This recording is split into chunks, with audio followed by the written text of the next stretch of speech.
Mga kababayan, nagbabala ang pag-asa sa tropical storm na posibleng umabot sa super typhoon sa mga araw ng November 9 at 10. Ang bagyong Uwan ay sinasabing posibleng dumaan sa Central o Northern Luzon. Ang pinakamataas na babalang itataas para kay Uwan ay ang signal number 5. Ang signal number 5 ay nagpapahiwatig ng mga hangin na umaabot sa 185 kilometers per hour o mas mataas pa. Ito ang mga panganib at epekto ng super typhoon. Matinding malakas na hangin.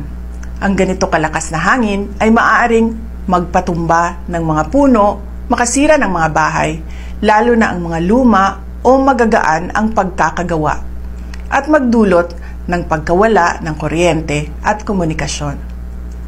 Pangalawa, malakas na ulan, pagbaha at pagguho ng lupa. Malakas na ulan ang inaasahan, lalo na sa gabi at sa araw ng paglapag ng bagyo. Maaring magdulot ito ng pagbaha sa mga ilog at lungsod at pagguho ng lupa sa mga burol at kabundukan. Pangatlo, storm surge. Para sa mga pamayanang nakaharap sa dagat, malaking panganib ang storm surge at malalaking alon. Ibig sabihin, ang tubig dagat ay maaring umabot sa loob ng kalupaan, magdulot ng pagbaha at pagguho ng dalampasigan. Pang-apat, mga epekto pagkatapos ng bagyo. Pagkawala ng kuryente, tubig at transportasyon. Asahan ang mga abala gaya ng natumbang linya ng kuryente, putol na komunikasyon, saradong daan dahil sa debris o pagbaha, at pagkaantala ng supply ng pagkain at gasolina. Ang mga serbisyo ng emergency at rescue ay maaring ma-overload o maantala. Ito naman ang mga paalala para sa ating kaligtasan. Una, maghandang lumikas. Kung ikaw ay nakatira sa mapanganib na lugar o high-risk area, tulad ng baybaying dagat, madaling bahain o madaling gumuho ang lupa, maghanda sa paglikas kapag inutos na ng mga otoridad. Tandaan, ang maagang paglikas ay mahalaga sa kaligtasan.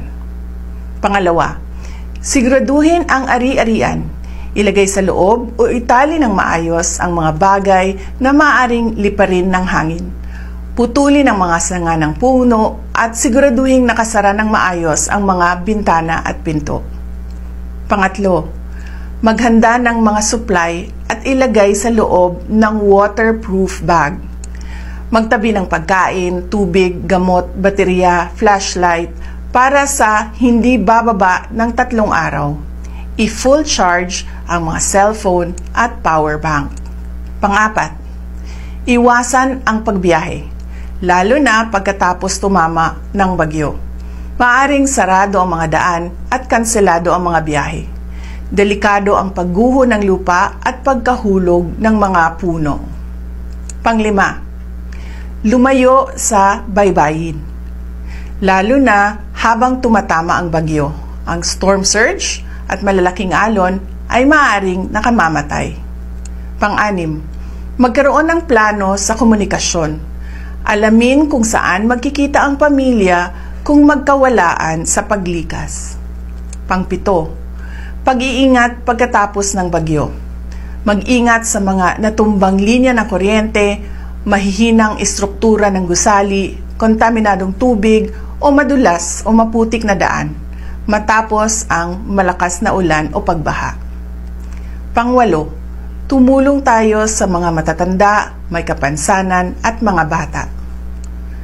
At pang-siyam, subaybayan ang mga opisyal na ulat. Maaring magbago ang sitwasyon. Tutukan ang mga buletin mula sa Pag-asa at mga lokal na otoridad. Maghanda tayo habang wala pa ang bagyo para mapanigurado ang kaligtasan ng bawat isa. Mas mabuti ng labis ang paghahanda kaysa walang kahandaan. Syukran.